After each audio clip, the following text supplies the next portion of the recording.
Então você também que está aí, pode entrar, por favor. Você que está aí também participando dessas lições aqui na escola dominical da nossa igreja, você é muito bem-vindo.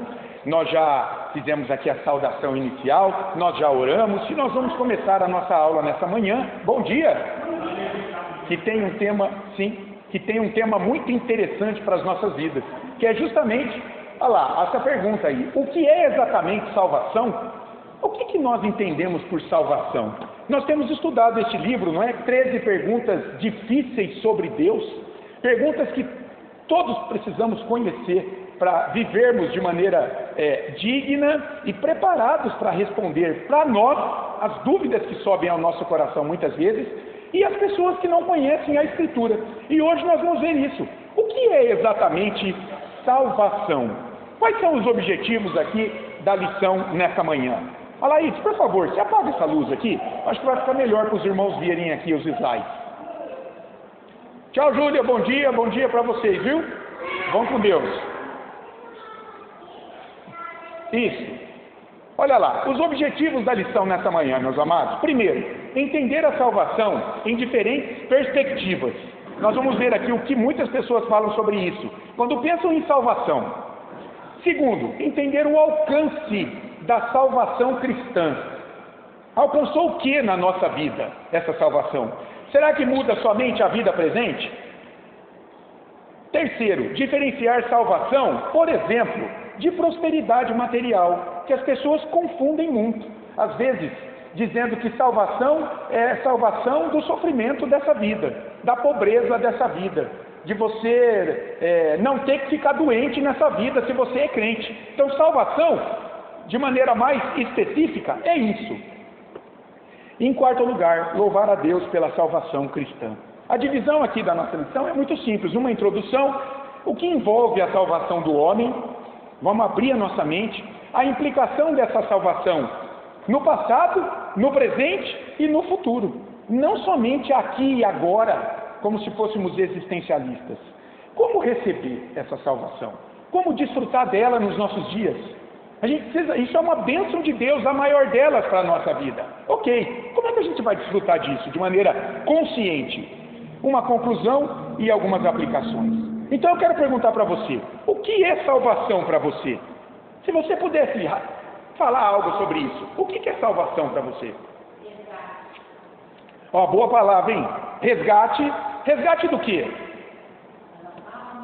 Da nossa alma. Por que ela tem que ser resgatada? Ela é condenada por quem e por quê? E quem a condena? Salvação vai envolver tudo isso. Mas a gente vai ver que há diferentes perspectivas sobre isso, irmãos. Esse é um tema espinhoso. Todo mundo tem uma noção, sabe, de que precisa de um resgate, de que precisa de uma purificação, de que precisa se melhorar enquanto pessoa. Todo mundo tem essa noção. Olha só, diferentes perspectivas da salvação nas religiões em geral. Por exemplo, lá no islamismo, para você ir para o céu, para você salvar a sua alma, o seu corpo, para você ir para o paraíso, eles dizem, você tem que viver com Alá, fazendo 5 coisas. A gente já viu os pilares do islamismo aqui. Você tem que se devotar à caridade, ajudar os pobres. Você tem que ter fé em Maomé, não em Jesus. Lá para eles, o profeta de Deus é Maomé. Você tem que fazer 5 orações diárias.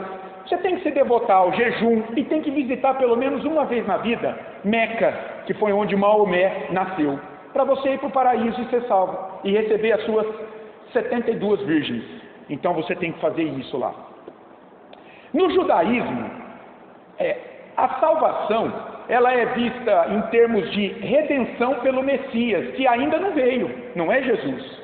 Um Messias, um Salvador que ainda virá, trará a vitória para o seu povo, em termos de paz, santidade e justiça de Deus para a vida do judeu, nesse mundo. Para o judaísmo, salvação tem muito mais a ver com essa justiça, essa paz, a vitória de Deus sobre os seus inimigos, usando Israel, o povo de Deus, aqui nesta vida.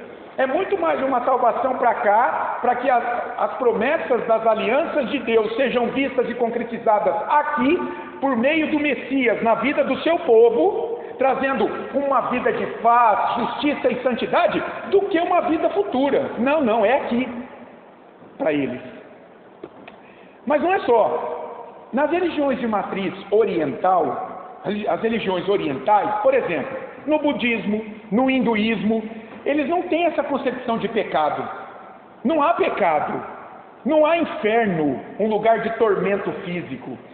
Não há necessidade de uma salvação externa, por meio de um salvador externo a você. Por quê? Porque, de maneira geral, você tem a centelha divina. Você é divino. Então, o que você precisa fazer? Você precisa se conectar com o divino que está em você. Não há a noção de um Deus pessoal que vai te julgar. Não.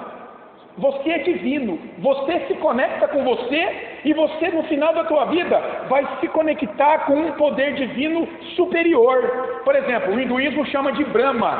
Então, através de sucessivas reencarnações, você vai se conectando com você, vai fazendo algumas práticas espirituais, para que após sucessivos períodos de morte, vida, reencarnação, morte, vida, reencarnação, você então se conecte com esse poder superior.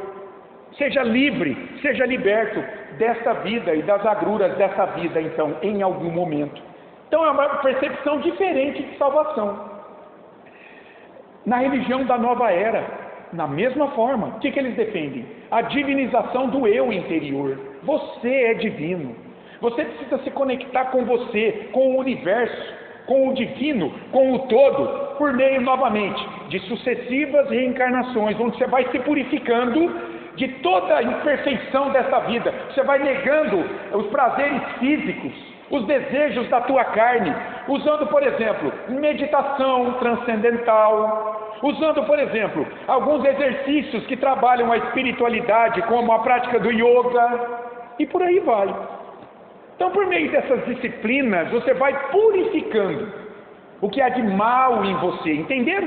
É uma pegada assim, é você é divino, você consegue, você pode, porque você tem uma centelha divina em você, você tem poder.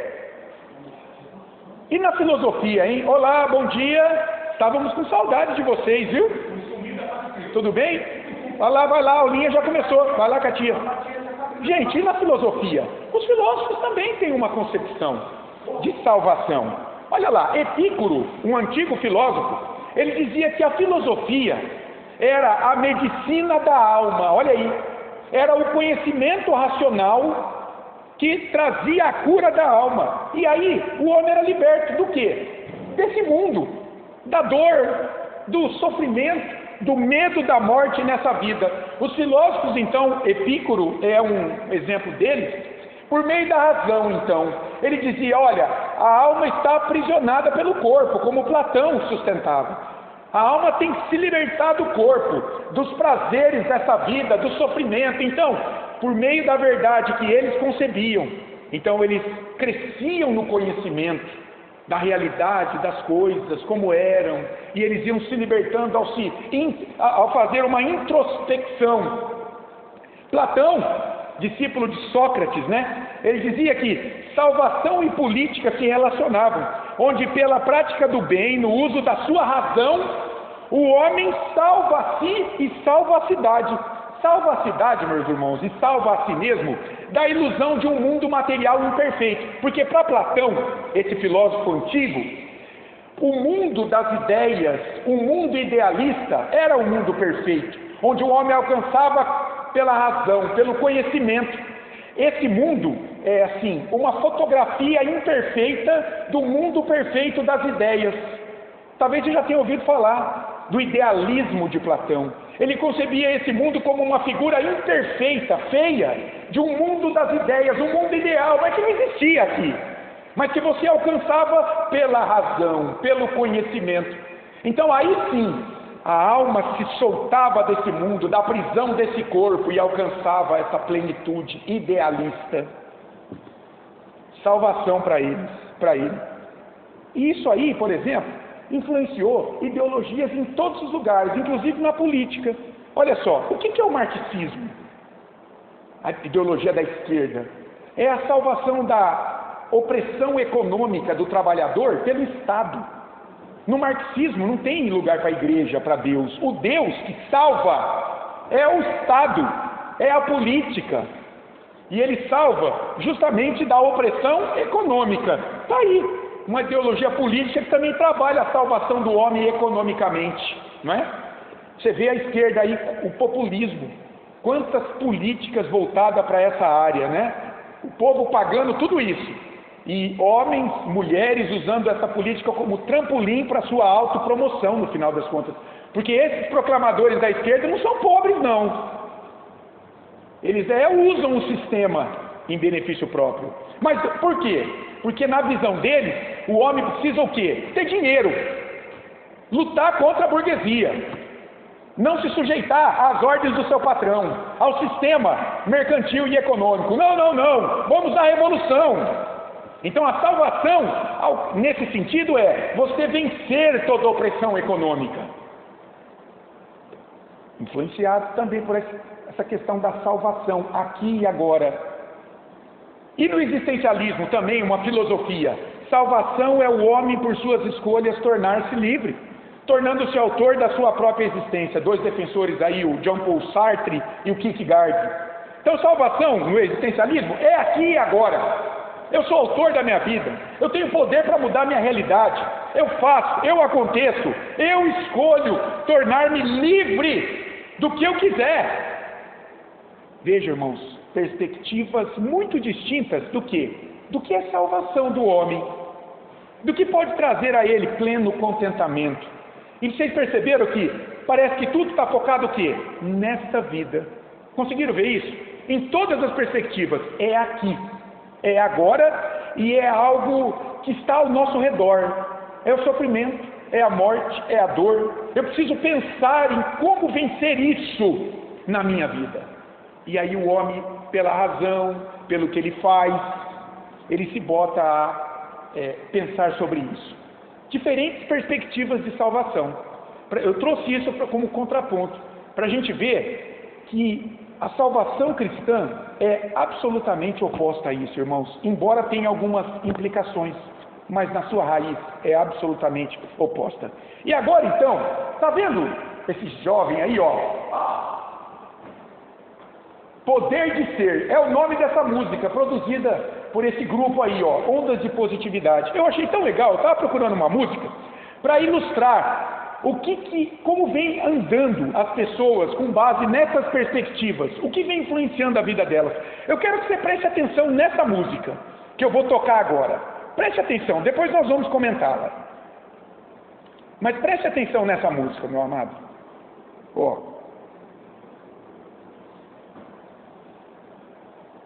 Vamos ver se eu consigo. Isso, olha lá. Preste atenção na letra dessa música.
que vocês acharam, gente?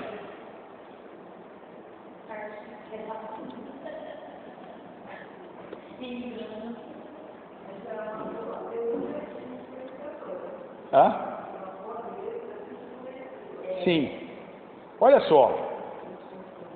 Deixa eu ver aqui. Pera aí, irmãos. Olha só. Tem algo bom nisso aí? Vamos, deixa eu... Pera aí. Aí. Veja que interessante. Não é uma musiquinha gostosa de ouvir? É gostoso. Quando eu coloquei, nossa, eu gostei. A gente se sente bem. É uma batida. É muito gostoso. De fato, nós temos que ser positivos na vida. Você tem que enfrentar a vida de maneira ativa, proativa. Você tem que querer vencer os problemas, ter disposição. E não tem problema nisso. O crente não é um derrotado, de jeito nenhum. Ele é positivo demais até. Qual é o problema ali? Eu sou o quê? Eu sou o poder. Eu sou o poder. A música toda está voltada para a pessoa. E veja, qual é o conceito de salvação para essa jovem ou para as pessoas que vivem essa ideologia de vida? É que você tem que vencer o quê ao seu redor? O sofrimento, a dor, tem que de repente fazer vista grossa para a morte, para a doença. Você tem que ser positivo, você nega tudo que está ao teu redor então, para viver uma vida talvez platônica, de um mundo das ideias, que só existe na mente, porque a vida é dura, e a gente sabe como é dura. Se você perguntar, eu pergunto para você, essa moça aí, ou quem vive nessa pegada aí, precisa de alguém para ajudá-la na vida? O que ela fala? Eu sou o quê? Está tudo em mim. Está em mim. Eu sou o poder, a força mora em mim. A divindade mora em mim. Ele se agrada de mim pelo que eu sou, a forma como eu enfrento tudo. Sim, nós estamos pensando, eu trouxe essa música, gente, porque essa música é reflexo do coração de muita, mas muita gente hoje. Muita gente que confia em si. Como a gente viu nessas perspectivas todas, até agora, religião, política, filosofia, sobre salvação. Eu faço a minha salvação. E salvação em termos de melhora, aqui. Melhora de dor, melhora de desconforto, de coisas ruins. Tem muita gente pregando o Evangelho como sendo isso, meus irmãos. Nós vamos ver no final. Que Deus nos livra dos problemas desse mundo.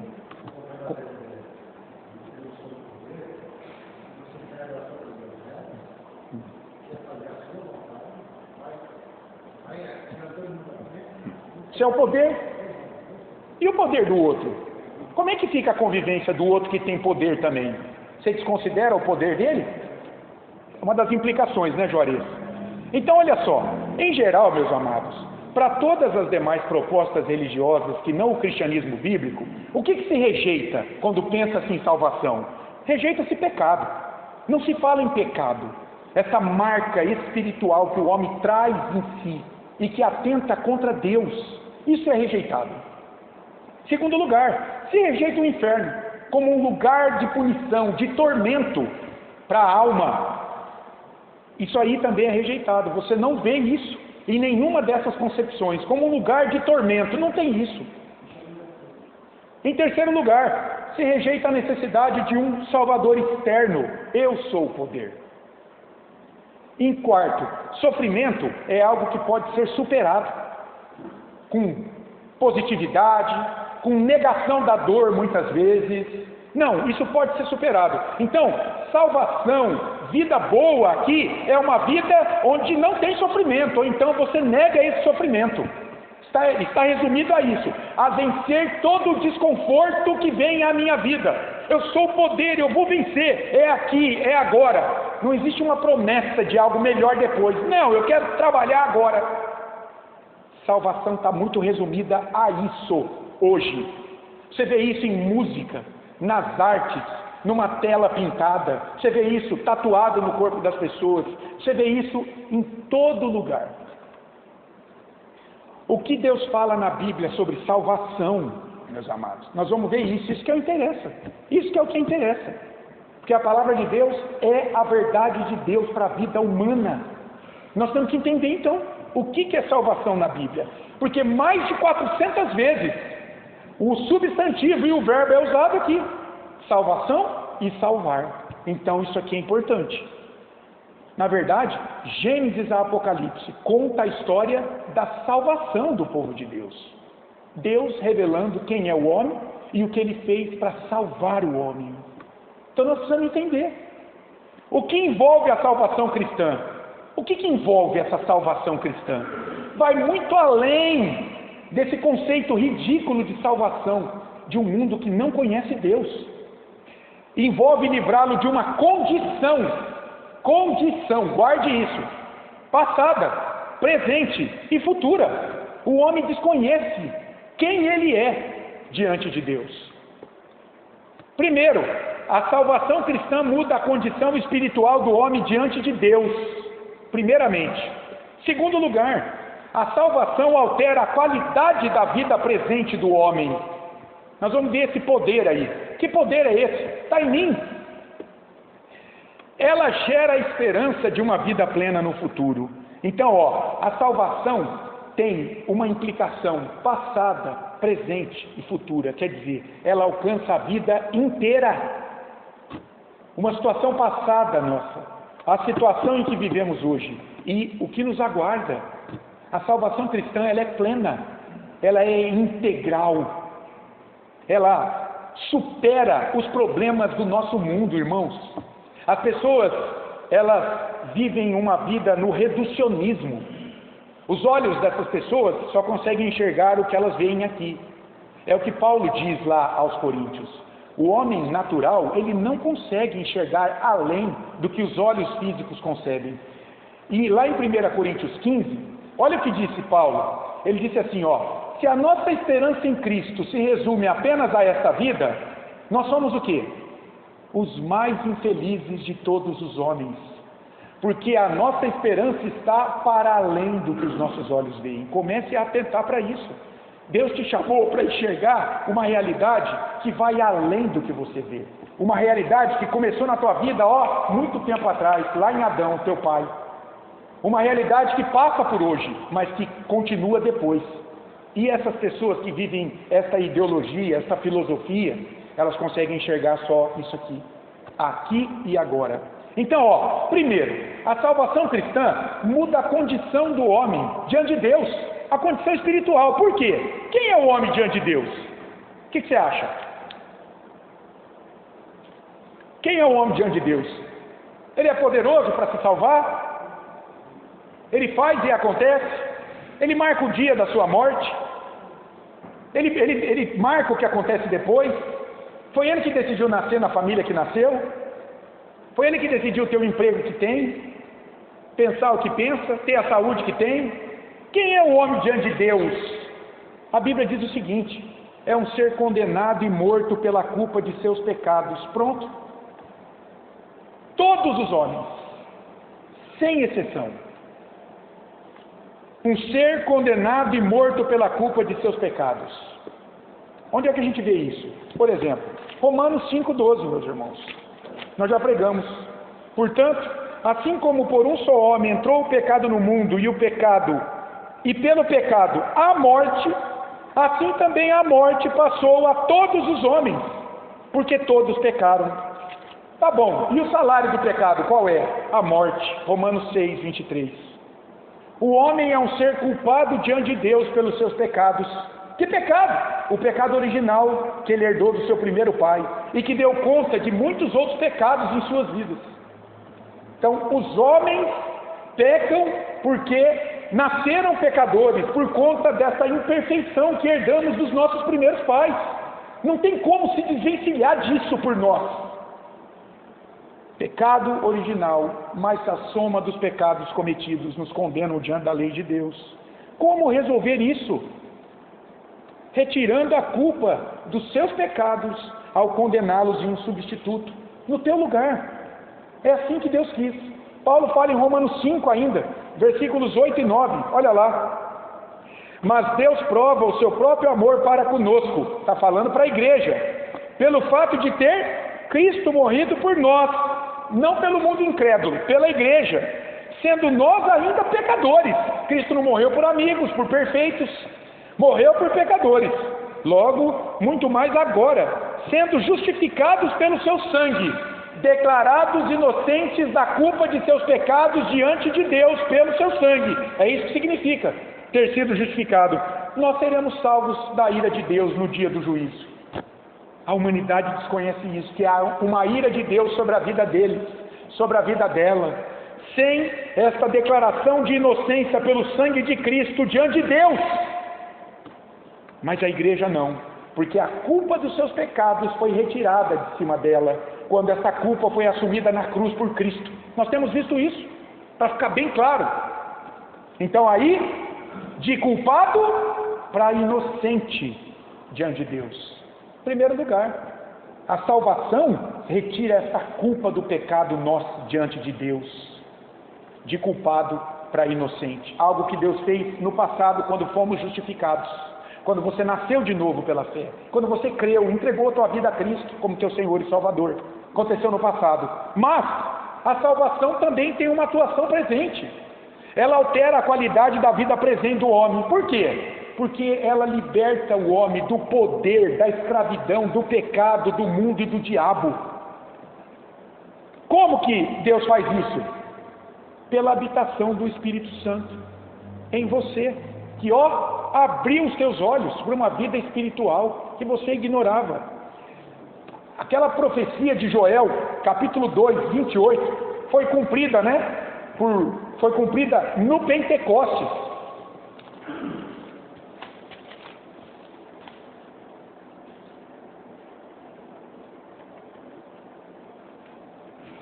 Aquela profecia de Joel 2, 28. E acontecerá depois que derramarei o meu espírito sobre toda a carne. Vossos filhos e vossas filhas profetizarão, vossos velhos sonharão e vossos jovens terão visões. Até sobre os servos e sobre as servas derramarei o meu espírito naqueles dias. Jesus ressuscitado fala para a igreja reunida lá em Atos 1:8. Vocês recebereis poder e sereis minhas testemunhas, tanto em Jerusalém, quanto na Judéia, quanto em Samaria, até os confins do mundo. Onde é que se cumpriu esse derramar do Espírito? Em Atos 2, no dia de Pentecostes. Deus já cumpriu essa profecia. No primeiro sermão, ali em Atos, Pedro está pregando, ele traz a profecia de Joel, dizendo, aquela profecia do derramamento do Espírito Santo foi feita em Pentecostes sobre a igreja. E agora? Romanos 5:5, Paulo vai dizer o seguinte: ora, a esperança não confunde, porque o amor de Deus é derramado em nosso coração pelo Espírito Santo, que nos foi outorgado, que nos foi dado. Dado quando? Quando cremos, quando nascemos de novo no Espírito, entregamos nossa vida a Cristo. Então, você é a habitação do Espírito Santo. Portanto, a vida presente hoje é vivida não na tua força, embora você tenha a sua responsabilidade, mas quem é que está te dinamizando? Quem é que está operando nos bastidores da tua vida? É o Espírito. E aí, meu caro, isso é maravilhoso. Paulo, quando escreve aos Gálatas, ele vai falar assim, Gálatas 5:24. E os que são de Cristo Jesus, o que eles fizeram? Crucificaram a carne com as suas paixões e concupiscências. Quem pertence a Cristo, quem é a habitação do Espírito, tem domínio sobre os desejos corruptos do seu coração, sobre um mundo caído que não conhece a Deus, sobre as tentações do diabo. Eles têm poder para lutar contra tudo isso. Não é ele, é o Espírito Santo neles. E daí o que Deus espera? Que eles produzam o fruto do Espírito. Gálatas 5, 22, 23. Mas o fruto do Espírito é amor, alegria, paz, longanimidade, benignidade, bondade, fidelidade, mansidão, domínio próprio. O crente não vai ser perfeito nessa vida, mas agora ele tem o poder do Espírito para produzir este fruto na vida dele. E daí, a vida dele ganha o quê? Um salto de qualidade. Então, Deus alcança uma pessoa que tem vícios, ele vai começar a lutar contra os vícios, para ter uma vida de maior qualidade. Deus alcança uma pessoa que não gosta de trabalhar, ele vai começar a pensar, eu preciso trabalhar, porque Deus vai trazer a provisão pelo trabalho honesto para a minha vida. Ele encontra uma pessoa, um casamento rompido, Deus vai restaurar esse casamento, porque Ele não tem prazer no divórcio. Deus encontra um marido mulherengo, uma mulher que gosta também de buscar outros homens, Ele vai restaurar a santidade na área da vida dessa pessoa, se o Espírito Santo habita ali. Então você percebe que não é trabalhar o fim pelo começo, mas é o começo pelo fim na vida de alguém. Porque hoje as pessoas dizem assim: não, Deus vem para cá e você vai ser próspero na vida. Não, meu caro, Deus vai trabalhar o teu trabalho, no sentido de te dar trabalho, te dar disposição para trabalhar. Ele não vai te dar o peixe, Ele vai te ensinar a pescar. Deus vai trabalhar você por dentro, vai mudar o teu interior, e daí você vai buscar melhorar a tua vida material.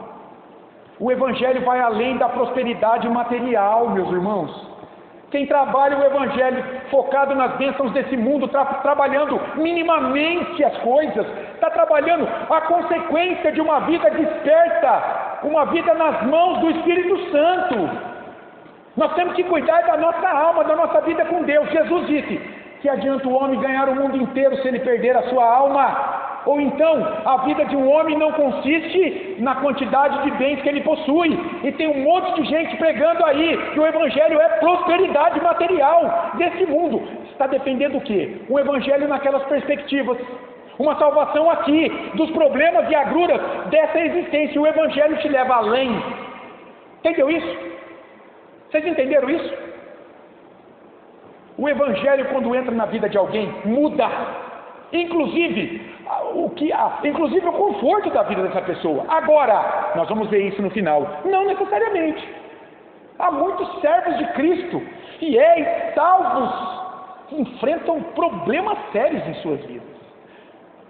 São propósitos de Deus que nós não conhecemos, para trabalhar a vida dele, para trabalhar o entorno dele, outras pessoas que estão vendo a luta firme com Cristo ali naquela privação. O que Deus pode fazer com aquela situação aflitiva na vida do seu filho? Eu não sei. Por que Deus permite isso e não dá prosperidade? Eu não sei, mas Deus é bom, e Ele não deixou de ser bom naquela situação difícil daquele servo dele. Olha a Escritura: todos os servos do Senhor viveram vidas numa pendenga enorme do ponto de vista humano, lutando, sofrendo, caindo, se levantando. Mas olha o testemunho deles. Olha para onde eles olhavam. Olha Moisés, que deixou os tesouros do Egito, preferiu sofrer com o povo de Deus porque olhava o galardão. Olha o próprio Senhor Jesus, que olhava além da cruz, veio da glória, voltou para a glória, mas olha o sofrimento. Conosco não vai ser diferente. Mas tem pessoas dizendo: não, você não precisa sofrer, você não tem que enfrentar problemas. Não, Deus te tirou disso. Isso é uma mentira.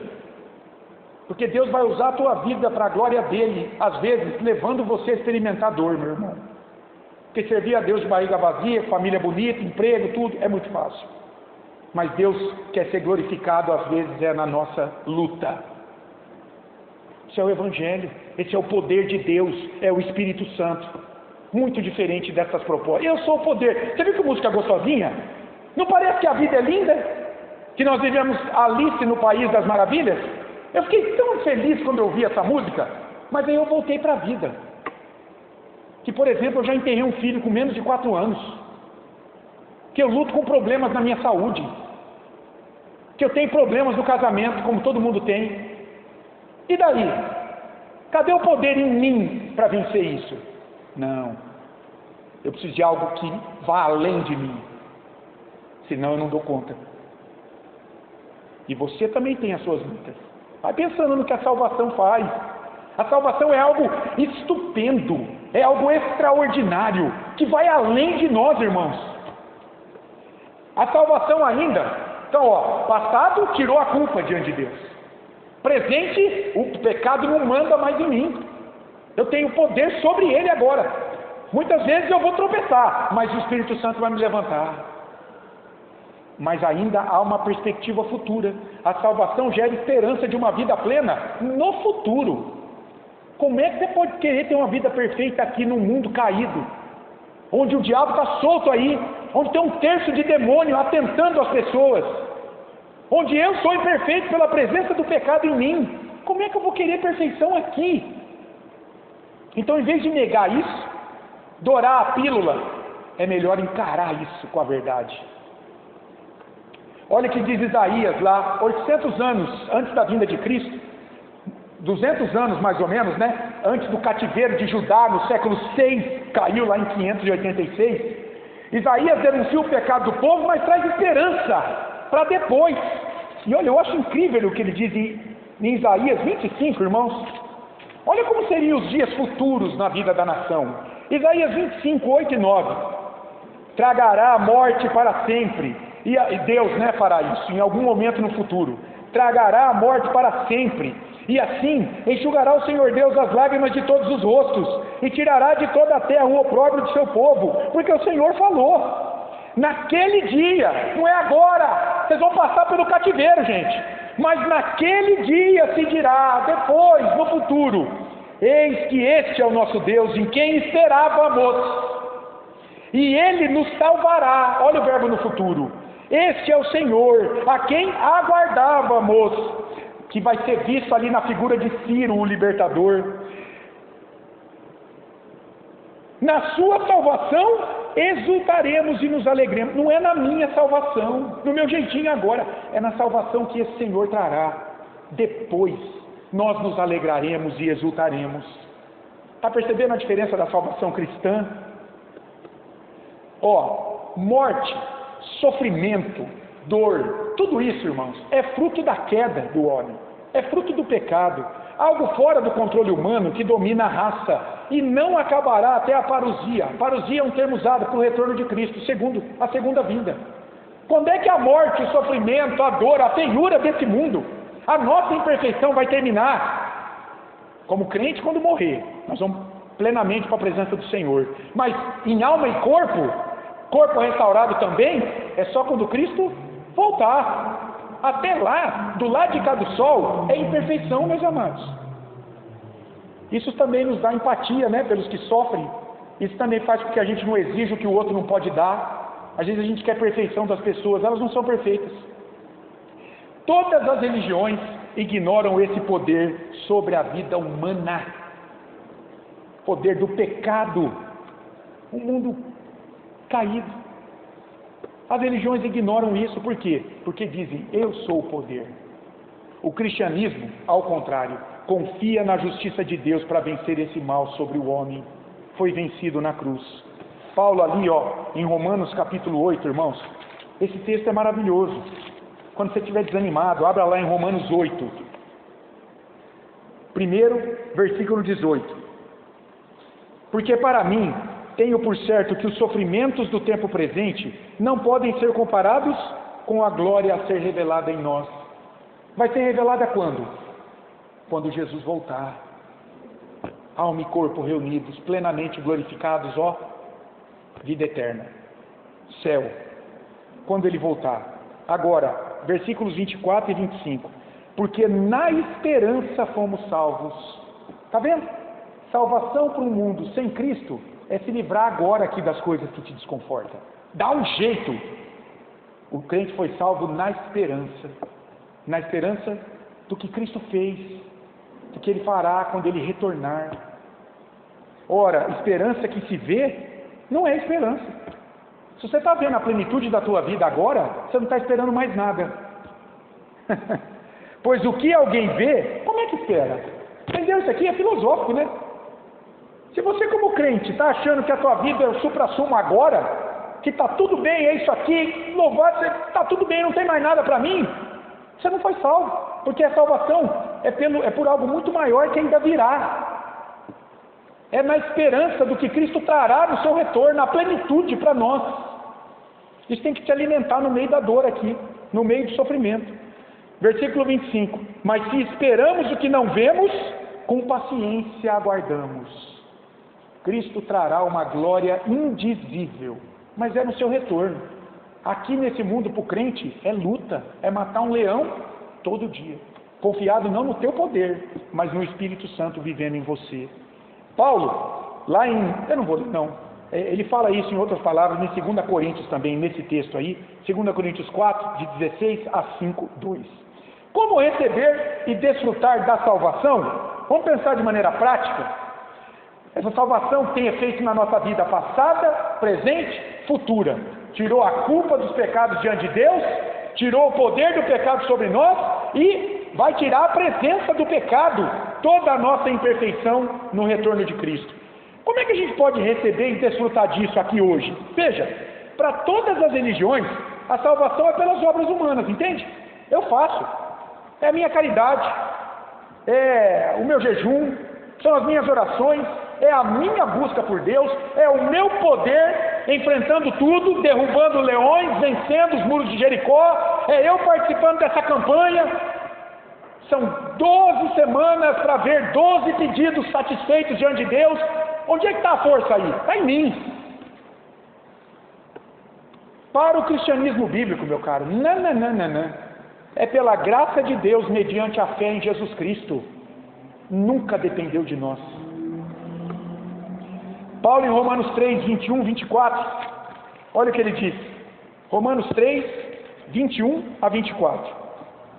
Mas agora, sem lei, separado da lei de Deus, porque diante da lei nós estamos condenados pelo pecado, se manifestou, se tornou visível, o que? A justiça de Deus, a cruz de Cristo, testemunhada pela lei e pelos profetas que anunciaram isso, o sofrimento do Messias pelo seu povo. Justiça de Deus, que é mediante a fé em Jesus Cristo, e não pelo que eu faço, para todos e sobre todos, os que creem, não é para todo mundo, tem que crer, porque não há distinção, pois todos pecaram e carecem da glória de Deus, sendo justificados gratuitamente por sua graça, mediante a redenção que há em Cristo Jesus.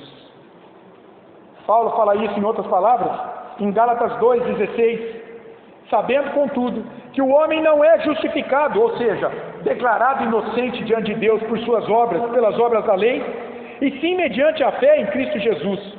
Também temos crido em Cristo Jesus, para que fôssemos justificados pela fé em Cristo, e não pelas obras da lei, pois por obras da lei ninguém será justificado.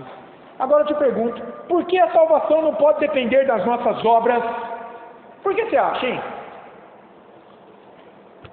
Que é pela fé na justiça que Deus providenciou, que é a cruz de Cristo. Por que a salvação não pode depender das tuas obras? Por quê? Somos devedores. Nossas obras não bastam. Olha o que a gente vê lá em Isaías 64, de 5 a 7, irmãos. Olha o que diz Isaías, novamente, né? Isaías, Deus usou muito esse homem. Isaías 64, de 5 a 7. Sai, está falando ao povo, ao encontro daquele que com alegria pratica justiça, daqueles que se lembram de ti nos teus caminhos. Está falando, Deus vem ao encontro deste povo.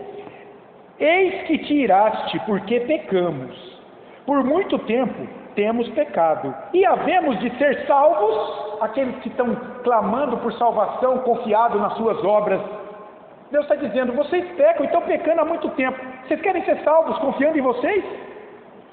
Mas todos nós somos como o imundo, e todas as nossas justiças, ou seja, nossas obras, como trapo da imundícia. Sabe o que é trapo da imundícia aqui? Pano de menstruação. Todos os meses o corpo da mulher joga fora um sangue que está ali nas paredes do útero, a menstruação dela. É um sangue sujo ali que fica ali. Deus está dizendo, está comparando as obras humanas com este sangue sujo. E vocês querem ser salvos com isso? Todos nós murchamos como a folha, e as nossas iniquidades, como um vento, nos levam. Nossas obras são leves demais, são fracas demais. Já ninguém há que invoque o teu nome, Isaías está dizendo, que se desperte e te detenha, porque escondes de nós o rosto e nos consomes por causa das nossas iniquidades. Irmãos, a humanidade tem que conhecer isso aqui. Isso aqui pesa sobre a obra delas, quando elas pleiteiam uma salvação. Deus está dizendo, não é por nossas obras. É por isso que a salvação não pode depender de nós. Olha aí a qualidade de nossas obras. É pela fé na obra de Cristo, obra no singular. Como receber e desfrutar da salvação? Você acha possível perder a salvação cristã? Pensando em coisas aí, sobre recebimento e desfrute. Você pode perder a sua salvação? Não estou falando de santidade, hein? Nunca confundam justificação com santificação. Você pode tropeçar na santificação. Tem dia que você não está bem. Tem dia que a gente está desanimado. Tem dia que a gente não quer crer. Tem dia que a gente não quer Deus na nossa vida. Tem dia que a gente quer resolver as coisas do nosso jeito. Você está tropeçando na tua vida de santidade. Você está deixando de ouvir o Espírito. Você está deixando de buscar fortalecer a tua fé pelos meios de graça. Oração, comunhão da igreja, leitura da palavra, participação do sacramento. Mas isso significa que você deixou de pertencer a Cristo? Claro que não, irmãos. Olha o que Jesus diz em João 10, 27 e 30. João 10. É a palavra do Filho de Deus, tá? João 10, de 27 a 30. As minhas ovelhas ouvem a minha voz. Eu as conheço e elas me seguem. Isso aqui, no original, quer dizer, não há dúvidas. A construção aqui. Elas me seguem, porque elas estão ouvindo a minha voz. Eu lhes dou a vida eterna. É algo que já aconteceu, quando elas creram, quando elas ouviram a minha voz e se entregaram a mim, me seguindo. Eu lhes dou a vida eterna. Agora, jamais perecerão, e ninguém as arrebatará da minha mão. Será que Jesus se enganou aqui no poder que ele tem para manter uma ovelha no redil dele? Aquilo que meu Pai me deu é maior do que tudo. Ou seja, dentre outras coisas, a minha entrega pelas minhas ovelhas, pela redenção delas. E da mão do Pai, ninguém pode arrebatar. Eu e o Pai somos um. Quer dizer, da mão do Filho, também ninguém pode arrebatar. Entenderam isso aqui? Aqueles que defendem que a salvação pode ser perdida na vida de um cristão, estão dizendo, Jesus não tem poder suficiente para manter essa vida. Sempre ao seu lado, sempre com Ele. Essa salvação não pode ser perdida, meus amados, jamais. Você pode tropeçar na santidade, mas você vai continuar pertencendo a Cristo. Ele vai continuar sendo o teu Senhor. Agora, como é que você pode ter absoluta certeza da tua salvação, hein? Isso é uma pergunta intrigante. Muita gente faz. Como é que eu posso ter certeza absoluta da minha salvação? Olha o que Paulo diz em Romanos 8, amados.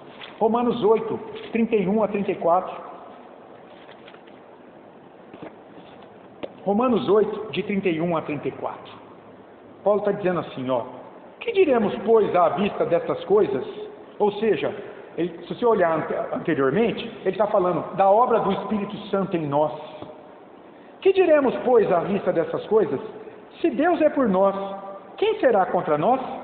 Aquele que não poupou o seu próprio Filho, antes, por todos nós o entregou, porventura, não nos dará graciosamente com Ele todas as coisas?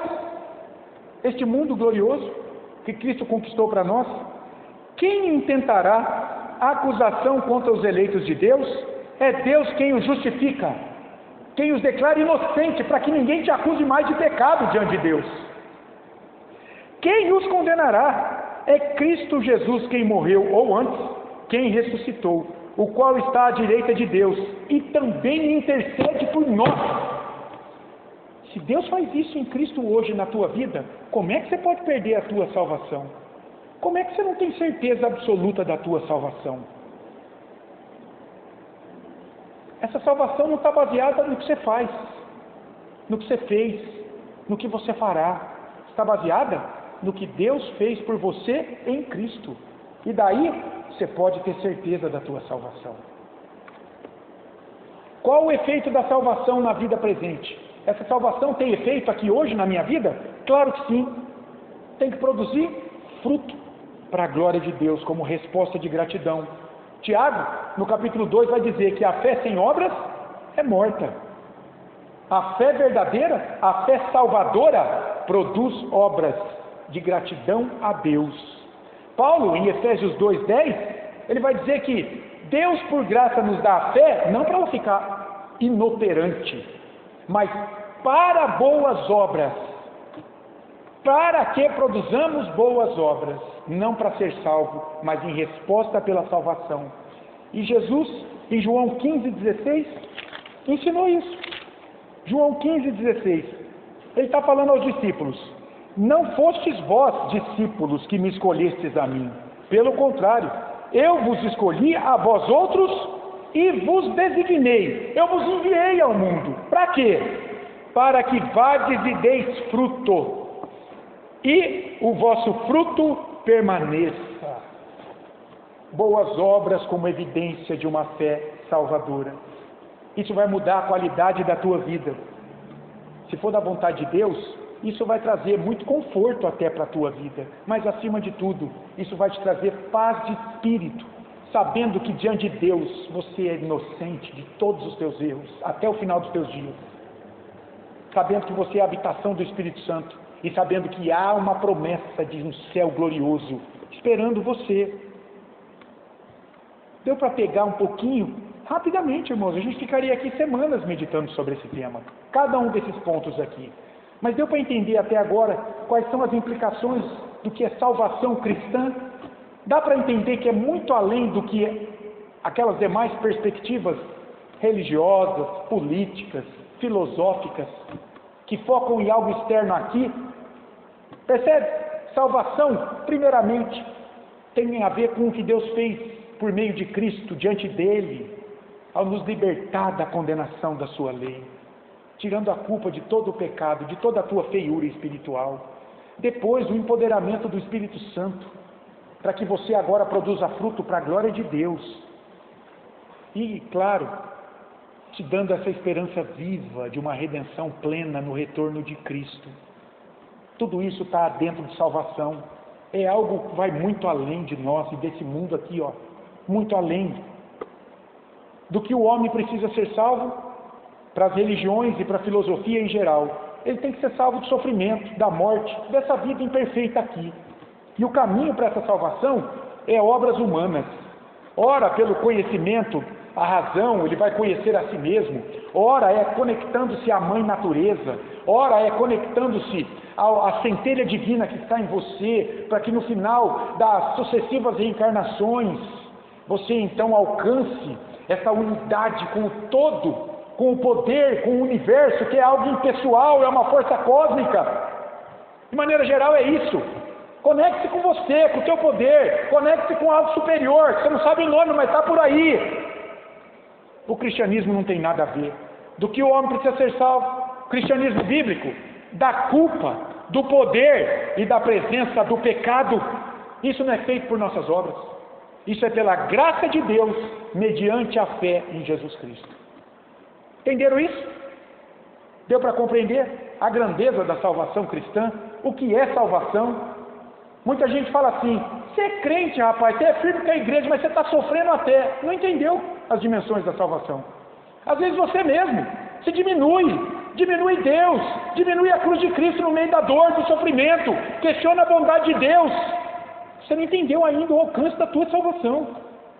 Passado, você está limpo diante de Deus, Espírito Santo habitando em você, e uma promessa gloriosa. Você não faz nem ideia do que é. Nós só imaginamos o que é o céu. Nós não temos como conceber isso com o pecado presente em nós. Mas o céu, a vida eterna, lá, longe da presença de todo o mal, irmãos, é algo que a gente só pode imaginar. Só pode imaginar agora. E algumas aplicações. Primeiro, seja grato por sua salvação. Seja grato. Nem eu e nem você merecíamos ela. Deus por graça nos deu, nos aproximou dele, nos limpou, tem trabalhado em nossas vidas e tem promessas gloriosas para cada um de nós.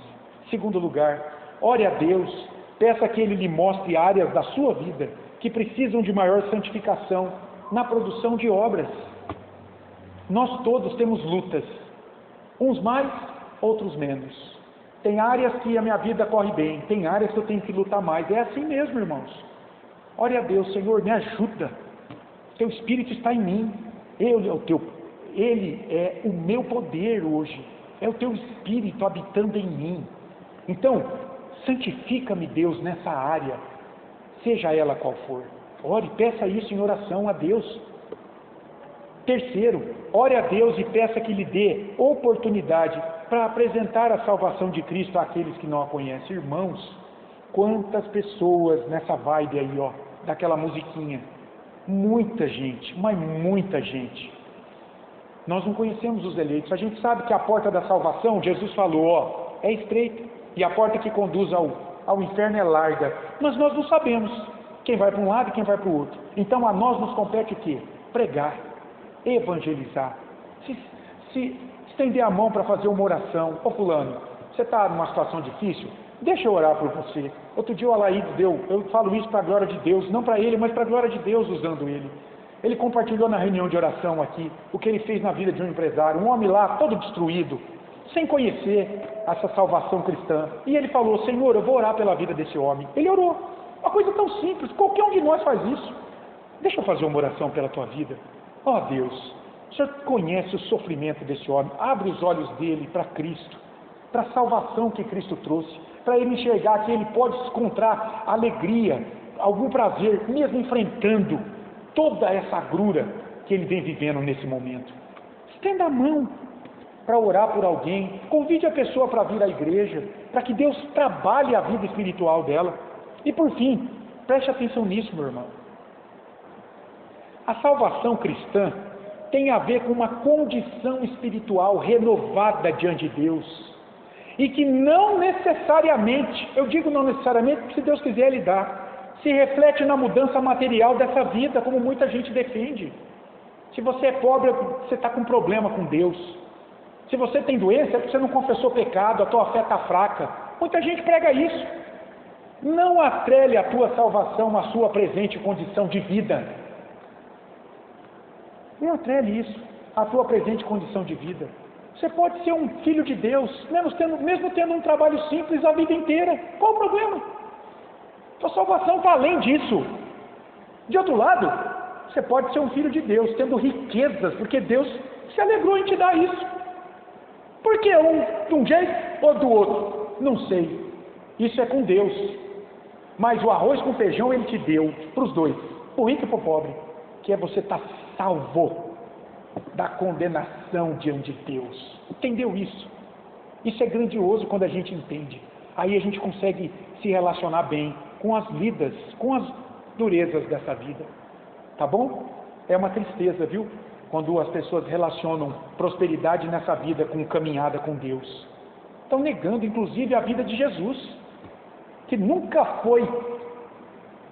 viveu vida confortável aqui nesse mundo, enquanto pessoa, enquanto humano, nunca viveu, enquanto um de nós nunca viveu.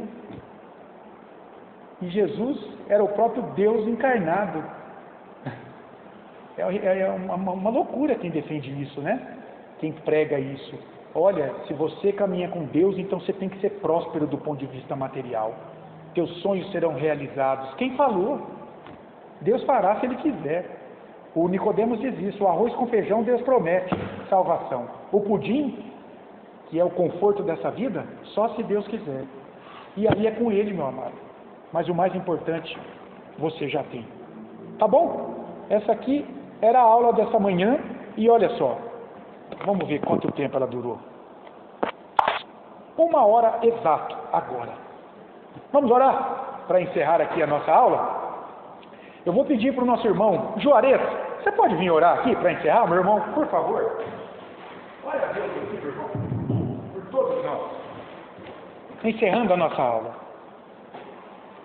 Senhor Deus, nosso Pai, Pai, estamos aqui na tua casa, e sabendo que Jesus Cristo, Deus é um só. é a Deus. É o único Seja teu Deus. nome.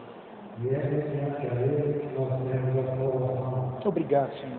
Não devemos procurar outras maneiras, porque a salvação está em Jesus Cristo. Oh Deus, louvado seja o teu nome, Senhor. Obrigado, Senhor.